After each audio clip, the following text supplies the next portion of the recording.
আল্লাহ সুবহানাহু ওয়া তাআলা কোরআনের মধ্যে কোট করেছেন। আল্লাহ তাআলা বলছেন, ক্বালা হাযা মিন ফাদলি রাব্বি লিয়াবলুয়ানি আশকুরু আম আকফুরু ওয়া মান শাকারা ফাইন্নামা ইয়াশকুরু লিনাফসি ওয়া মান কাফারা ফাইন্না রাব্বি গনিয়্যুন কারীম। তিনি বললেন যে এটি আমার রবের অনুগ্রহ, তিনি আমাকে পরীক্ষা করেন আমি কৃতজ্ঞ হই নাকি অকৃতজ্ঞ হই।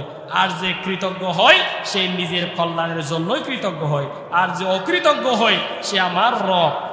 তবে আমার রব তার মুখাপেক্ষী নয়, আমার রব হচ্ছে মহান দানশীল। সুলাইমান আলাইহিস সালাম বলছেন যে বিলকিস রানীর যে সিংহাসন আমার কাছে নিয়ে এসেছে, আমাকে সেটার পাওয়ার দিয়েছে, আল্লাহ আমার কাছ থেকে পরীক্ষা নিচ্ছেন আমি কি এটার কৃতজ্ঞতা আদায় করি নাকি অকৃতজ্ঞ হই। আপনাকে যেই যেই অবস্থানে যেই যেই সুযোগ দিচ্ছেন এটা আল্লাহ আপনাকে পরীক্ষা নিচ্ছেন, আপনি কি এটার কৃতজ্ঞতা আদায় করেন নাকি অকৃতজ্ঞ হন। এটার জন্য এটা আপনার জন্য পরীক্ষা। মনে করবেন না যে এটা নিয়ে আপনি এই সুযোগে একেবারে জীবন শেষ হবে না, আবার আসবে। সাইদি হুজুর একটা কথা বলতেন, গাড়ির চাকা সবসময় উপরে থাকে না, নিচেও যায়। এই জন্য কিছু ফুলে বড় হয়ে যাওয়ার কোনো সুযোগ নাই। আমরা তো দেখেছি বাতাসে যিনি বড় হয় শুধু লাঠি হাতে 11 জন, এইদিকে 11 জন লাঠি দিয়ে ওইদিকে নিয়ে যায়, সেই দিক দিয়ে 11 জন লাঠি দিয়ে এইদিকে নিয়ে আসে। ফুটবলার হতা হইতে উনি বাতাসে বড় হয়েছে ফুলে, গাড়ির চাকাও কিন্তু খাওয়ায় বড় হয়েছে, এই জন্য তাকে ঘুরাই শুধু। আপনিও কেউ কিছু বললে ফুলে যাবেন, অহংকার করবেন, হবে না, আপনিও সেই সমস্যার সম্মুখীন হবেন। ইব্রাহিম আলাইহিস সালাম কৃতজ্ঞতার কারণে কি হয়েছিলেন, সূরা নাহলের মধ্যে আল্লাহ তাআলা বলছেন, শাকিরান লিআনউমিহি ইজতাবাহু ওয়া হাদাহু ইলা সিরাতিন মুস্তাকিম। তিনি ইব্রাহিম আল্লাহর নিয়ামতের কৃতজ্ঞ ছিলেন, তাই আল্লাহ তাকে মনোনীত করেছেন, সরল পথে পরিচালিত করেছেন। ইব্রাহিম আলাইহিস সালাম খলিলুল্লাহ হয়েছেন, আল্লাহর অন্তরঙ্গ বন্ধু হয়েছেন, এমনি এমনি নয়, আল্লাহর কৃতজ্ঞতা আদায়ের পরে। আমরা একটু কৃতজ্ঞতা আদায় করতে পারি না? আমরা একটু জিকির করি, লা ইলাহা ইল্লাল্লাহ, লা ইলাহা ইল্লাল্লাহ, লা ইলাহা ইল্লাল্লাহ, লা ইলাহা ইল্লাল্লাহ, লা ইলাহা ইল্লাল্লাহ, লা ইলাহা ইল্লাল্লাহ, লা ইলাহা ইল্লাল্লাহু মুহাম্মাদুর রাসূলুল্লাহ সাল্লাল্লাহু আলাইহি ওয়াসাল্লাম। হযরতে সুলাইমান আলাইহিস সালাম নিয়ামতের কৃতজ্ঞতা আদায় করে নাকি অকৃতজ্ঞ, এটার জন্য আল্লাহ তাআলা তাকে সিংহাসনের মালিক বানিয়েছেন, তিনি কৃতজ্ঞ হয়েছিলেন। হযরত ইব্রাহিম আলাইহিস সালামকে খলিলুল্লাহ বানিয়েছেন, তিনি কৃতজ্ঞ হয়েছিলেন। হযরত নূহ আলাইহিস সালাম আল্লাহ বলছেন যে তিনি আমার কৃতজ্ঞ বান্দা। আল্লাহ তাআলা বলছেন, যুররিয়াতাম মান হামালনা মা নূহ ইন্নাহু কানা আবাদান শাকুরা। তোমরা তাদের বংশধর যাদেরকে আমরা নূহ এর সঙ্গে বহন করেছিলাম, নিশ্চয়ই তিনি ছিলেন অত্যন্ত কৃতজ্ঞ বান্দা। এটা আল্লাহর পক্ষ থেকে সার্টিফিকেট। নূহ আলাইহিস সালাম আল্লাহর কৃতজ্ঞ বান্দা ছিলেন। আপনি কি সেই কাতারে যাচ্ছেন নাকি তার বাহিরে যাচ্ছেন? আপনি কি কৃতজ্ঞদের অন্তর্ভুক্ত হচ্ছেন নাকি অকৃতজ্ঞ হচ্ছেন? এটা আপনাকে বিবেচনা করতে হবে। আমি আল্লাহর কত নিয়ামত ভোগ করলাম আর আমি কত নিয়ামতের শুকরিয়া আদায় করলাম, আমি আল্লাহর কত নাজ নিয়ামত ভোগ করতেছি, এটার কৃতজ্ঞতা আমি কতটুকু করতেছি, এটা আপনাকে বিবেচনা করতে হবে। সাইয়েদনা দাউদ আলাইহিস সালামের পরিবারের কথা আল্লাহ তাআলা বলছেন যে, আল্লাহ তাআলা বলেন, হে দাউদের পরিবার, তোমরা কৃতজ্ঞতার সঙ্গে আমল করো, আর আমার বান্দাদের মধ্যে কৃতজ্ঞ খুবই অল্প। কৃতজ্ঞ মানুষের সংখ্যা খুবই অল্প। রাসূলুল্লাহ বললেন যে, আল্লাহ কৃতজ্ঞ মানুষের সংখ্যা যেহেতু অল্প, আমাকে অল্প মানুষের কাতারে রাখো, বেশি মানুষের কাতারে, অকৃতজ্ঞ মানুষের কাতারে আল্লাহ তুমি আমাকে নিয়ে যাও না, কারণ অধিকাংশ অকৃতজ্ঞতা আদায়কারীরাই জাহান্নামে যাবে। এজন্য আমরা মনে করি দল আমারটা বড়, অহংকার করবেন, এটার সুযোগ নাই। আল্লাহ বললেন অল্প মানুষেরাই কৃতজ্ঞতা আদায় করে। অল্পের ভিতরে রাসূলুল্লাহ নিজেকে জায়গায় নিয়ে যাইতে চাইতেন। এজন্য আমরা কৃতজ্ঞ হব। কৃতজ্ঞতার সর্বজনীন প্রতিশ্রুতি। আল্লাহ তাআলা বলছেন, وَإِذْ تَأَذَّنَ رَبُّكُمْ لَئِنْ شَكَرْتُمْ لَأَزِيدَنَّكُمْ وَلَئِنْ كَفَرْتُمْ إِنَّ عَذَابِي لَشَدِيدٌ। একটু আগে বলছি, যদি আপনি আল্লাহর কৃতজ্ঞতা আদায় করেন আল্লাহ আপনাকে নিয়ামত বাড়িয়ে দিবে, আর যদি আপনি অকৃতজ্ঞ হন আপনার জন্য শাস্তি সম্মুখে রয়েছে। রাসূলুল্লাহ সাল্লাল্লাহু আলাইহি ওয়াসাল্লাম বলছেন যে আমিও কৃতজ্ঞতা আদায় করতে চাই। কিভাবে কৃতজ্ঞতা আদায় করি আমি? আম্মা জান আয়েশা সিদ্দিকা রাদিয়াল্লাহু তাআলা আনহা বললেন, ইয়া রাসূলুল্লাহ আফালা আকুনা আবাদান শাকুরা, আমি কি কৃতজ্ঞ বান্দা হব না নাকি? কেন বলেছিলেন? আল্লাহ রাসূল সাল্লাল্লাহু আলাইহি ওয়াসাল্লামের আগের আর পরের সব গুনাহ আল্লাহ তাআলা মাফ করে দিয়েছেন, ক্ষমা করে দিয়েছেন। তারপরেও রাসূলুল্লাহ দাঁড়িয়ে দাঁড়িয়ে সালাত আদায় করতেন, তার পা মুবারক ফুলে যাইত, তার কদম মুবারক ফুলে যাইত। দীর্ঘক্ষণ দাঁড়িয়ে কেরাত পড়তেন, তাহাজ্জুদের নামাজ পড়তেন। আয়েশা সিদ্দিকা রাদিয়াল্লাহু তাআলা আনহা জিজ্ঞেস করছেন, ইয়া রাসূলুল্লাহ আপনার আগের আর পরের সব গুনাহ আল্লাহ মাফ করে দিয়েছেন, তারপরেও কেন আপনি কষ্ট করেন? আল্লাহ রাসূল বললেন যে আফালা আকুনা আবাদান শাকুরা, আমি কি কৃতজ্ঞতা বান্দা আদায়কারীদের বান্দাদের অন্তর্ভুক্ত হব না? কৃতজ্ঞ বান্দাদের অন্তর্ভুক্ত হব না? আমি কৃতজ্ঞ বান্দাদের অন্তর্ভুক্ত হওয়ার জন্যই মূলত কি করি, এই যে দীর্ঘক্ষণ কিয়াম করি, দীর্ঘক্ষণ আমি নামাজ পড়ি, প্রয়োজনে ইনসাফ প্রতিষ্ঠার জন্য, দিন প্রতিষ্ঠার জন্য, মানুষের অধিকার প্রতিষ্ঠার জন্য নিজের দান দান মুবারক পর্যন্ত শাহাদাত বরণ করতে হয়েছে উহুদের ময়দানে গিয়ে। এটা কৃতজ্ঞতা। আল্লাহ আমাকে জাহান্নাম থেকে বাঁচিয়েছেন, আমি অসংখ্য মানুষকে জাহান্নাম থেকে বাঁচার রাস্তাটা দেখাই দিই। তিনি দাওয়াত দিলেন, ইনসাফের কথা বললেন, গ্রহণ করে নাই, বিদ্রোহ করেছে, যুদ্ধ করেছে রাসূলুল্লাহ সাল্লাল্লাহু আলাইহি ওয়াসাল্লাম তাদের সাথে।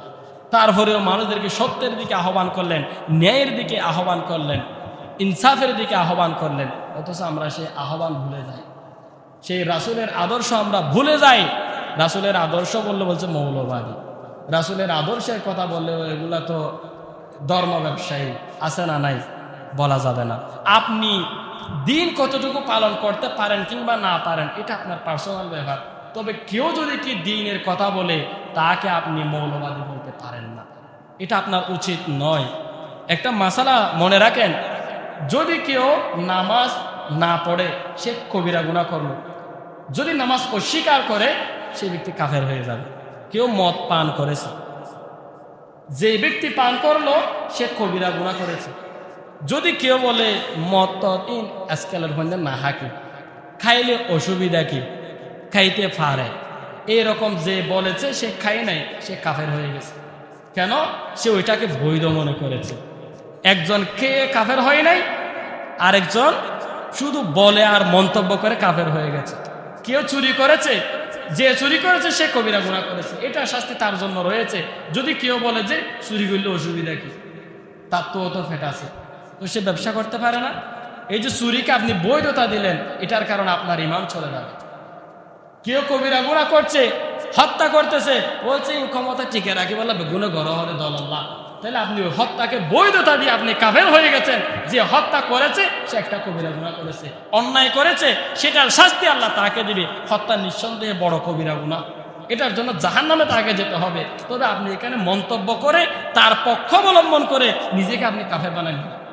এই জন্য কেউ দিনের কথা বললে ওই যে মৌলবাদীর হতানো হ ধর্ম ব্যবসায়ী ইত্যাদি আপনি মন্তব্য করা শুরু করেন, অথচ আপনি ক্ষমতাও পান নাই, ক্ষমতার স্বাদও পান নাই। আপনি একটা সাধারণ জনগণ, ক্ষমতা পাইলে আপনার নেতা পাইছে, ক্ষমতা পাইলে আপনার দল পাইছে, অসুবিধা নেই, সে বুক করে। আপনি এখানে মন্তব্য করে কেন জাহান্নামে হবেন অনর্থক? আপনি এত বোকা কেন? সে আপনাকে দাওয়াত দিয়েছে, রাসূলুল্লাহকেও বলেছিল ওই সময় পাগল বলেছে, কেউ গণক বলেছে, কেউ কবি বলেছে। রাসূলুল্লাহ সাল্লাল্লাহু আলাইহি ওয়াসাল্লাম নিজে খাবার রান্না করে নিজের হাঁড়িতে উটের ফসা নাড়ি বুড়ি সাফাই দিয়েছে, এরকম যন্ত্রণা দিয়েছে।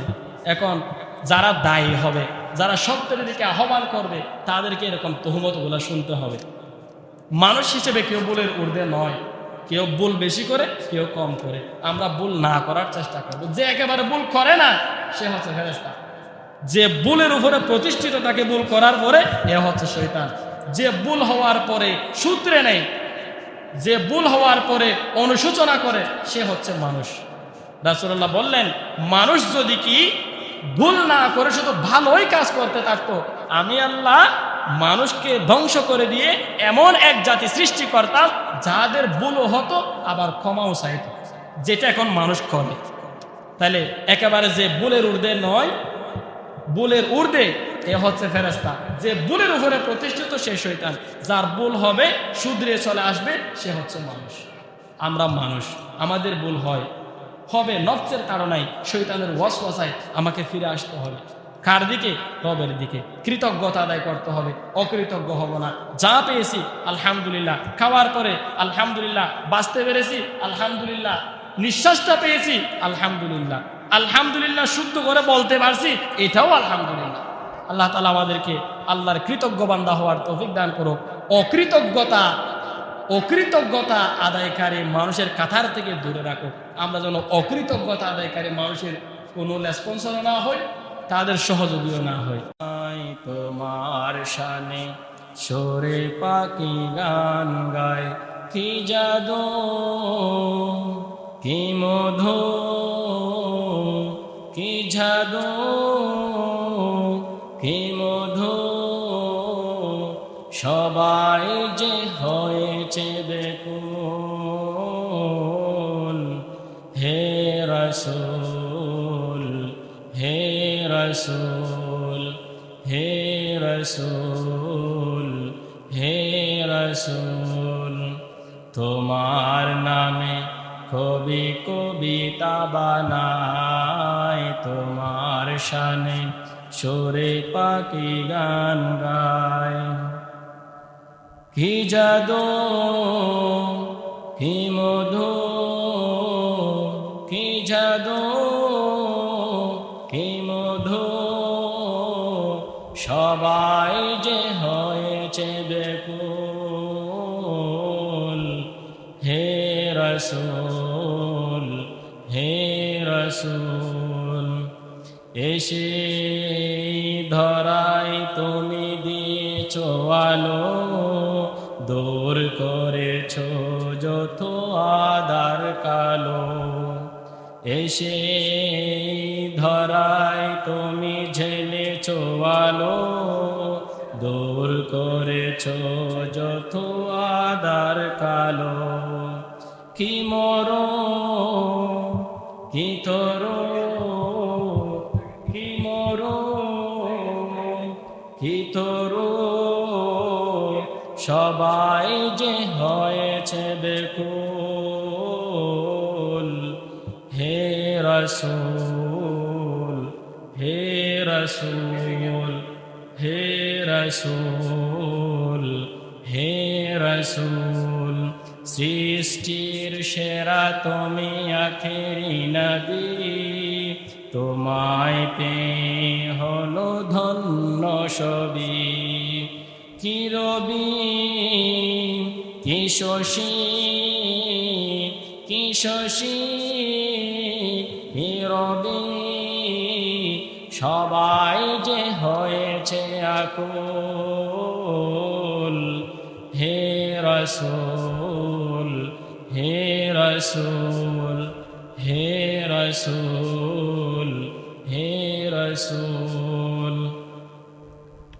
মুহতারামুল মাকাম ওয়াজিবুল ইহতারাম হাযরাত উলামায়ে কেরাম, সম্মানিত মুসল্লিবৃন্দ, পর্দার অন্তরালে সম্মানিতা ও শ্রদ্ধেয়া মা এবং বোনেরা,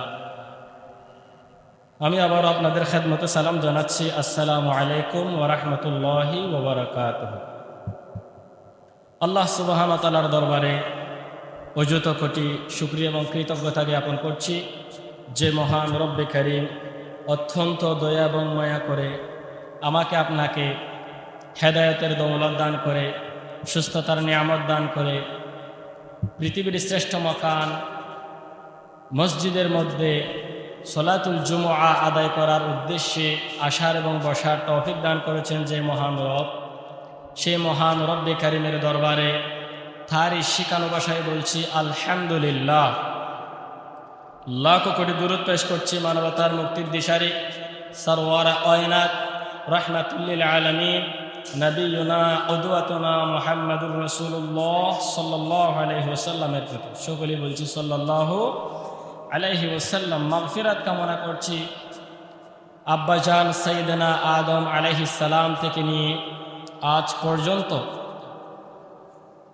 আমাদের যত সব পূর্বপুরুষরা দুনিয়ার জমিন থেকে ঈমান নিয়ে চলে গেছে, সেই সকল মুমিন নরনারীদের আরওয়াহের আল্লাহ তাবারক ওয়া তাআলা তার গফুর এবং গফফার নামের বরকতে তাদের সকলকে ক্ষমা করে দিয়ে জান্নাতুল ফিরদাউসের আলা মাকাম দান করো।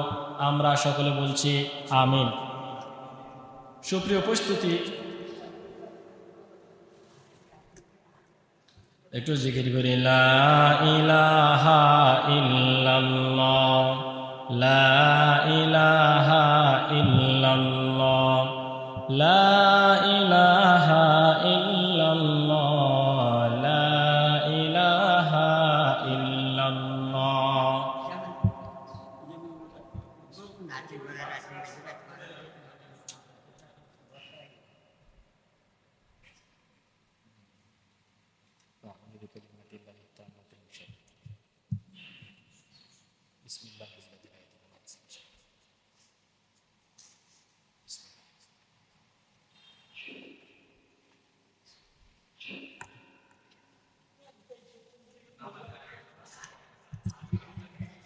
লা ইলাহা ইল্লাল্লাহ মুহাম্মাদুর রাসূলুল্লাহ। সুপ্রিয় উপস্থিতি, এখন চলে আগস্ট মাস এর 7 তারিখ। আগস্ট আসলে আমাদের মনের মধ্যে কিছু বিষয় আলাদাভাবে জাগ্রত হয়ে ওঠে, বিশেষ করে বাংলাদেশের মানুষদের। আগস্ট আসলে অনেকের শোকের চিন্তাধারা জাগ্রত হয়, আবার অনেকের বিপ্লবী চিন্তাধারা জাগ্রত হয়। আগস্ট মাস অনেকে অনেক কিছু হারিয়েছে, অনেকের জন্য বেদনা, আবার অনেকের জন্য আনন্দের। আমরা সেই বিষয়ে যাচ্ছি না।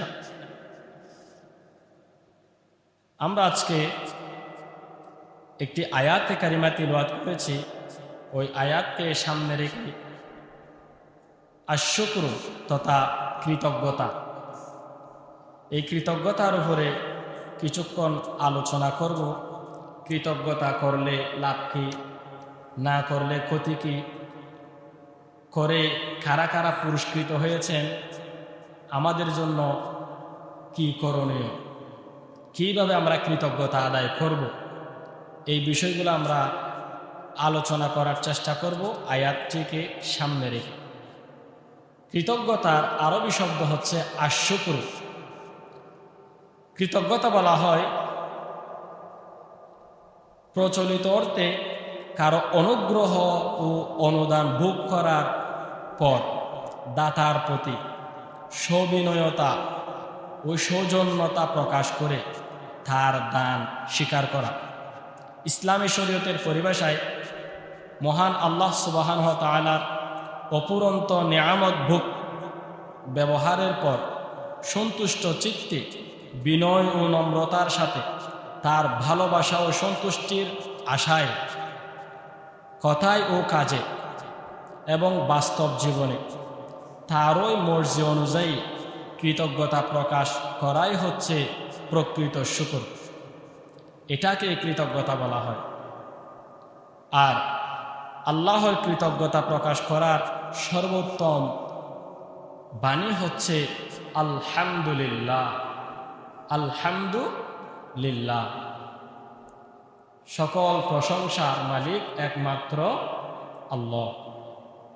কোনো মানুষ কারো উপকার করলে পরে সেই মানুষের কৃতজ্ঞতা প্রকাশ করার জন্য রাসূলুল্লাহ সাল্লাল্লাহু আলাইহি ওয়াসাল্লাম নির্দেশ দিয়েছেন, কারণ পক্ষান্তরে তাও আল্লাহর শুকরিয়া আদায়। রাসূলুল্লাহ সাল্লাল্লাহু আলাইহি ওয়াসাল্লামের একটি হাদিস আছে, মান লাম ইয়াশকুরিল্লাহ লাম ইয়াশকুরিন নাস। সে আল্লাহর কৃতজ্ঞতা আদায়কারী নয় যে মানুষের কৃতজ্ঞতা আদায় করে না। এটা হাদিস। এজন্য আমরা কৃতজ্ঞতা উপরে কিছু আলোচনা শুনব সরাসরি কোরআন এবং হাদিস থেকে। আমি যে আয়াতি কারিমা তিলাওয়াত করেছি সূরা বাকারার 151 নম্বর আয়াত, ওই আয়াতের মধ্যে আল্লাহ তাআলার স্মরণে তার প্রতি অকৃতজ্ঞ না হয়ে তার স্মরণ কিভাবে করা যায় তার একটু ইঙ্গিত দিয়েছেন, কথা বলেছেন। আল্লাহ তাআলা বলছেন যে ফাযকুরুনি আযকুরুকুম ওয়াশকুরু লি ওয়ালা তাকফুরুন, তোমরা আমাকে স্মরণ করো, আমিও তোমাদেরকে স্মরণ করব। ওয়াশকুরু লি ওয়ালা তাকফুরুন, কৃতজ্ঞতা প্রকাশ করো, অকৃতজ্ঞ হইও না। এখানে কয়েকটি কথা রয়েছে। প্রথমে আল্লাহ বলছেন যে আমি আল্লাহর বান্দা হিসেবে তোমরা, আমি আল্লাহর সৃষ্টি হিসেবে, আমি আল্লাহ মাখলুক, তোমরা খালিক। আমি আল্লাহর সৃষ্টি হিসেবে, মাখলুক হিসেবে সমস্ত মাখলুকেই আল্লাহর কৃতজ্ঞতা আদায় করে। মানুষ যারা আছো, ইবাদত করার জন্য যাদেরকে আমি সৃষ্টি করেছি, তোমরা মানুষেরাও আমি আল্লাহর কৃতজ্ঞতা আদায় করবে, আমি আল্লাহকে স্মরণ করবে, আমি আল্লাহ তোমাদেরকে স্মরণ করব। সুবহানাল্লাহ, এটা প্রথম কথা। আল্লাহ বলছেন যে শয়নে স্বপনে সব মুহূর্তে আল্লাহকে স্মরণ করবে, আল্লাহও আপনাকে স্মরণ করবে। আল্লাহ মহান। আমাদেরকে কোনো বড়জন স্মরণ করলে আমাদের খুশির সীমা থাকে না। এখন আল্লাহ বলছেন তোমরা যদি কি আমি আল্লাহকে স্মরণ করো, আমি আল্লাহর প্রতি কৃতজ্ঞতা আদায় করো, আমি আল্লাহকে তোমাদের মনের মধ্যে রাখো, আমি আল্লাহ তোমাদেরকে মনে রাখলাম। সুবহানাল্লাহ। এই জন্য আমরা আল্লাহ তাআলাকে স্মরণ করব, আল্লাহও আমাকে স্মরণ করবে। আর যাকে স্বয়ং তার রব স্মরণে রাখে, যাকে স্বয়ং তার রব মনের মধ্যে রাখে, জিকিরের মধ্যে রাখে, ওই বান্দার তো আর কোনো অসুবিধা হওয়ার, অভাব হওয়ার কোনো কি নাই, সুযোগ নাই। আমার রব যদি কি আমাকে স্মরণে রাখে, আর কোনো আমার অসুবিধা নাই। এই জন্য আমার শর্ত হচ্ছে, আমার দায়িত্ব হচ্ছে আমি আমার রবকে ভুলে না যাব। যে কদমটা আমি সামনে ফেলবো, ওই কদমের মধ্যে স্মরণ রাখবো এই কদমটা কি আমি আল্লাহর নির্দেশিত বিষয়ের উপরে হচ্ছে নাকি তার বাহিরে যাচ্ছে। প্রত্যেকটা মুহূর্তে আল্লাহর স্মরণ আমাকে আপনাকে রাখতে হবে কি হবে না? এরপরে আল্লাহ বলছেন ওয়াশকুরু লি, তোমরা আমি আল্লাহর কৃতজ্ঞতা আদায় করো। যা দিয়েছি, যা পেয়েছো, তাতে তোমরা কৃতজ্ঞ হও, আর অকৃতজ্ঞ হইও না। অকৃতজ্ঞ হলে আমাদের জন্য শাস্তি আছে। এই জন্য আমরা একেবারে যে পাই নাই সে তো দুনিয়াতে আসার চান্স পেয়েছে।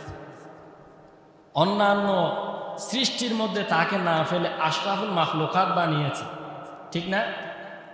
আল্লাহর সৃষ্টির অসংখ্য জীবজন্তুর মধ্যে মানুষ হচ্ছেন আশরাফুল মাখলুকাত, সৃষ্টির সেরা জীব। এই মানুষের কাতারে তো আল্লাহ আপনাকে বানাইছেন, আলহামদুলিল্লাহ। আপনি যদি কি এবার আল্লাহর গোলামি করতে পারেন, আল্লাহর কথা মোতাবেক চলতে পারেন, আল্লাহর বিধান অনুযায়ী চলতে পারেন, আল্লাহ তো আপনাকে জান্নাতের বিশাল নিয়ামত এর ভান্ডার উন্মুক্ত করে রেখেছেন। সুবহানাল্লাহ। এই জন্য অকৃতজ্ঞ যদি আমরা হয়ে যাই, আল্লাহ বললেন যে আমি আল্লাহর শাস্তি তোমাদের জন্য অপেক্ষা করছি। সেজন্য আল্লাহ বলেই দিয়েছেন আমাকে স্মরণ করো, আমি তোমাদেরকে স্মরণ করব। কৃতজ্ঞতা আদায় করো, অকৃতজ্ঞ হইও না। এটা আল্লাহর একটা কথা। রাসূলুল্লাহ সাল্লাল্লাহু আলাইহি ওয়াসাল্লামের একটা হাদিস আছে কৃতজ্ঞ বক্ষণকারীর পুরস্কার। عن أبي هريرة رضي الله تعالى عنه قال قال رسول الله صلى الله عليه وسلم إنا للطاعم الشاكر من الأجر ما للصائم الصابر। আবু হুরায়রা রাদিয়াল্লাহু তাআলা আনহু থেকে বর্ণিত, তিনি বলছেন রাসূলুল্লাহ সাল্লাল্লাহু আলাইহি ওয়াসাল্লাম বললেন, কৃতজ্ঞ বক্ষণকারীর জন্য ধৈর্যশীল রোজাদারের ন্যায় পুরস্কার রয়েছে। অর্থাৎ একজন ধৈর্যশীল রোজাদার যে পরিমাণ পুরস্কার পাবে, যেই ব্যক্তি পানাহারের পর মহান আল্লাহর শুকরিয়া আদায় করে সেও ওই পরিমাণ পুরস্কার পাবে। আমি আল্লাহ তার প্রতিদান হয়ে যাব, আমি আল্লাহ নিজ হাতে তাকে প্রতিদান দিব। সুবহানাল্লাহ, এটা বিশাল প্রতিদান। এবার রাসূলুল্লাহ এটাকে উদাহরণ দিয়ে বলছেন, সে সারাদিন রোজা রেখে না খেয়ে পেরে আল্লাহর হাত থেকে প্রতিদান নিবে। এটা যেমন সুখময়, এটা যেমন আনন্দময়, যে ব্যক্তি কৃতজ্ঞতা আদায় করবে পানাহারের পরে, খাওয়ার পরে, সেই ব্যক্তির জন্য ওই রোজাদারের সমান পরিমাণ পুরস্কার আল্লাহর কাছে রয়েছে। সুবহানাল্লাহ, সারাদিন না খেয়ে আল্লাহর কাছে পুরস্কার নিবে, মহান পুরস্কার। যে খাবার খাওয়ার পরে কৃতজ্ঞতা আদায় করবে তার জন্য সমান পুরস্কার। আমাদেরকে খাওয়াই কে? আল্লাহ। রিজিক এগুলা কার? আল্লাহ। আল্লাহর দেয়া রিজিককে, আল্লাহর নেয়ামত আমরা ভোগ করে ভক্ষণ করে ওই আল্লাহরকে আমরা কৃতজ্ঞ বান্দা হতে পারি না? অবশ্যই হতে হবে। সে আল্লাহর গোলামিতে আমাদের জীবনটা লিপ্ত রাখতে হবে। এই জন্য রাসূলুল্লাহ সাল্লাল্লাহু আলাইহি ওয়াসাল্লাম আমাদেরকে দোয়া শিখিয়ে দিয়ে গেছেন, কেউ যেন খাবার শুরুর পূর্বে বিসমিল্লাহ না বলে খাবার গ্রহণ না করে। বিসমিল্লাহ বলে খাবার শুরু করতে হবে। এখানে আল্লাহর রহমত থাকবে, বরকত থাকবে, কল্যাণ থাকবে। খাবার শেষে আল্লাহর প্রশংসা করতে হবে, আলহামদুলিল্লাহিল্লাযী আত'আমানি ওয়া সাআনি। শুকরিয়া, কৃতজ্ঞতা ওই রবের জন্য, ওই আল্লাহর জন্য যে আল্লাহ আমাকে খাওয়ালেন, পান করালেন। সুবহানাল্লাহ। আমরা কি করি খাওয়ার শেষে? খাওয়া দাওয়ার শেষে আমরা আল্লাহর কৃতজ্ঞতা আদায় করি, নাকি মন ভরে পেট ভরে খেয়ে মুখ মুছে হাত দিয়ে শুধু চলে যায়? যে আল্লাহ আপনাকে এত সুন্দর করে তার নিয়ামত খাওয়ালেন, এই আল্লাহর কৃতজ্ঞতা আমাকে অবশ্যই আদায় করতে হবে। এই যে আমরা খাবার খাই, পানি পান করার সময় পান করি, এই খাবারগুলো যদি কি সুস্থভাবে খাবারের খাদ্য নালী দিয়ে না গিয়ে শ্বাসনালী দিয়ে একটা টুকরা চলে যায়, আপনি মরেও যেতে পারেন, এমন ভয়াবহ। অথচ দুইটা নালীরই রাস্তা এই যে গলার মধ্যে আছে। খাবার খাবেন, আপনার শ্বাসনালীটা বন্ধ হয়ে খাদ্যনালীটা খুলে যাবে। আবার নিঃশ্বাস নেবেন, খাদ্যনালী বন্ধ হয়ে শ্বাসনালী খুলে যাবে। মুহূর্তে মুহূর্তে সেটা পরিবর্তন হয়। খাবার সময় মনে হয় আপনি নিঃশ্বাস নেন না, আমরা নিঃশ্বাস নিই, ওই সময় আবার খুলে। সেকেন্ডের মধ্যে এটা আবার বন্ধ হয়ে খাদ্যনালী বন্ধ, শ্বাসনালী বন্ধ হয়ে খাদ্যনালী খুলে যায়। একটা পর্দা, একটা দরজা দিয়েই দুইটা বন্ধ এবং খোলা হয়। সুবহানাল্লাহ।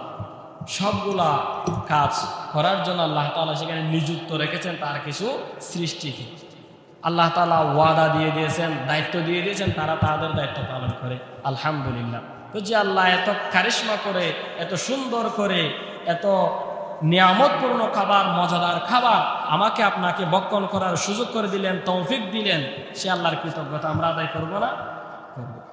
মানুষদেরকে খাওয়াবো। রাসূলুল্লাহ সাল্লাল্লাহু আলাইহি ওয়াসাল্লামের কাছে একজন ব্যক্তি গিয়ে জিজ্ঞেস করলেন, ইয়া রাসূলুল্লাহ, ইসলামের মধ্যে উত্তম কাজ কোনটি? রাসূলুল্লাহ বলেন যে তুতইমুত তাআম ওয়া তুকরিমুস সালাম। মানুষদেরকে খাবার খাওয়াও আর সালাম আদান প্রদান করো, এটা হচ্ছে উত্তম কাজ। আমরা খাবো না, শুধু খাওয়াবো। মানুষদেরকে খাওয়াইতে পেরে আল্লাহর কৃতজ্ঞতা আদায় করো। আল্লাহ আমার মাধ্যমে কতগুলো অসহায় মানুষদের মুখে আহার তোলালেন, এটাও আল্লাহর কৃতজ্ঞতা, এটাও আল্লাহর একটা বিশেষ নিয়ামত। আলহামদুলিল্লাহ। এই যে আমরা আলহামদুলিল্লাহ বলি, আলহামদুলিল্লাহ শুদ্ধ করে সুন্দর করে উচ্চারণ করে বলতে পারাটাও বড় নিয়ামত। আলহামদুলিল্লাহ, এটা আল্লাহর কৃতজ্ঞতা যে আমি সুন্দর করে উচ্চারণ করতে পারলাম, এটাও বড় নিয়ামত। আমরা অনেকে পারি না, আলহামদুলিল্লাহ বলতে গেলে আলহামদুলিল্লাহ বলি। অথচ আলহামদুলিল্লাহ শব্দের অর্থ হচ্ছে সমস্ত প্রশংসা আল্লাহর জন্য। আলহামদুলিল্লাহ, নাউজুবিল্লাহ, এটার অর্থ হচ্ছে সমস্ত নিন্দা, সমস্ত আবর্জনা সবগুলো আল্লাহর জন্য। যে আল্লাহ আপনাকে এত নিয়ামতে ভরপুর করলেন, সে আল্লাহকে আপনি দিলেন নিন্দা আপনার ভাষায়। অথচ আল্লাহ সেটা ভুল হিসেবে বান্দা যেহেতু করে ফেলে, আপনাকে সাথে সাথে শাস্তি দিচ্ছে না।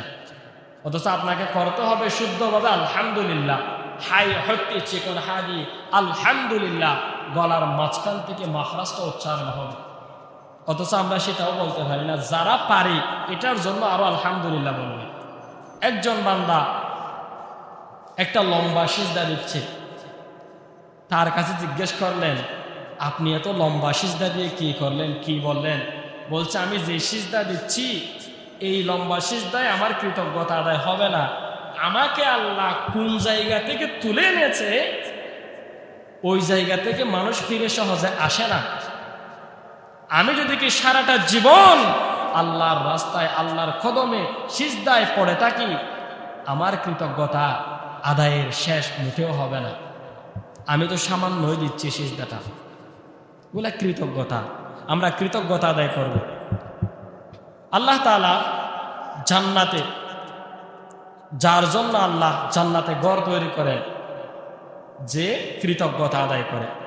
রাসূলুল্লাহ সাল্লাল্লাহু আলাইহি ওয়াসাল্লাম বলছেন যে, ইযা মাতা লাদুল আবদি ক্বালা আল্লাহু তাআলা লিমালাইকাতিহি কাবাতুম ওয়ালাদ আবদিহি ফায়াকুলুনা নাআম ফায়াকুলু কাবাতুম সামারাতান ফাওয়াদিহি ফায়াকুলুনা নাআম ফায়াকুলু মাযা ক্বালা আবদি ফায়াকুলুনা হামিদাকা ওয়াস্তারজা ফায়াকুলু আল্লাহু তাআলা ইবনু লিআবদি বাইতান ফিল জান্নাতি ওয়াসাম্মুহু বাইতাল হামদি।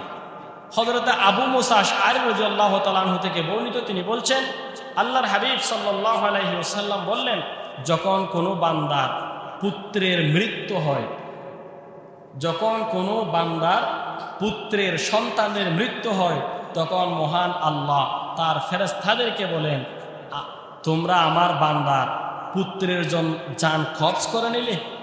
আমি আমার বান্দাকে পুত্র সন্তানের মতন একটা নিয়ামত দিয়েছিলাম, ওইটা কি তোমরা কবজ করে নিলে? ফেরেশতারা জবাবে বলবেন, হ্যাঁ।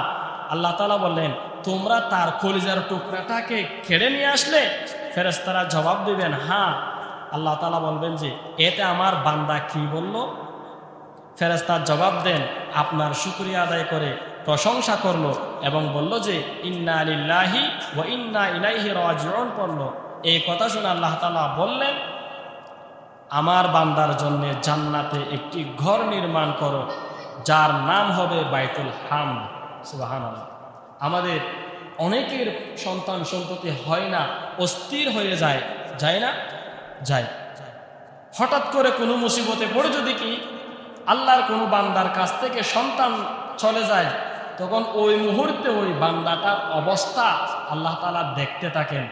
যদিও আল্লাহ তাআলা জানেন, ফেরেশতাদেরকে বলেন, তোমরা আমার বান্দার কলিজার টুকরাটাকে ছিনিয়ে নিয়ে আসলে, তার জানটা কবজ করে নিয়ে আসলে? ফেরেশতারা বলে, আল্লাহ, হ্যাঁ, তার হায়াত আপনি ততদিনই নির্ধারণ করেছিলেন। ওই মুহূর্তে আমার বান্দা কি করেছিল? ফেরেশতারা রিপোর্ট করবে আল্লাহ তাআলাকে, তারা ধৈর্য ধারণ করেছিল, সবর করেছিল, ইন্না লিল্লাহি ওয়া ইন্না ইলাইহি রাজিউন বলেছিল, আপনার প্রশংসা করেছে। সবে আল্লাহ আপনার জন্য, আপনি দিয়েছেন ভালোবেসে, আপনি নিয়ে গেছেনও ভালোবেসে, আলহামদুলিল্লাহ বলেছে। আল্লাহ বললেন, এই ধৈর্যের বদৌলতে, এই কৃতজ্ঞতার বদৌলতে তুমি তার জন্য জান্নাতে একটা বাড়ি নির্মাণ করে দাও। সুবহানাল্লাহ। সন্তান মারা গেলেও জান্নাতে বাড়ি পাওয়ার সুযোগ আছে। ধৈর্য ধরতে হবে, প্রশংসা করতে হবে। দিয়েছিলেন আল্লাহ, নিয়ে গেছেনও আল্লাহ। এই জন্য অধৈর্য হওয়া যাবে না। এটা তিরমিজি শরীফের 1021 নম্বর হাদিস। আল্লাহ তাআলা বলছেন, এটা তো নিয়ামত, কৃতজ্ঞতা আদায় করেছেন সে, আমি দিয়েছিলাম, মুসিবতে পড়ে ধৈর্য ধারণ করেছে, আরো শুকর করেছে, এটার জন্য পুরস্কার। আর যে ব্যক্তি কৃতজ্ঞতা আদায় করবে, আমি আল্লাহ তার জন্য কিছু রাখি নাই, এটা কি তোমরা মনে করেছো? না, না, মনে করার কোনো সুযোগ নাই। যারাই কৃতজ্ঞতা আদায় করবে তাদের জন্য আমি আল্লাহর কাছে মহান মহান পুরস্কার রয়েছে।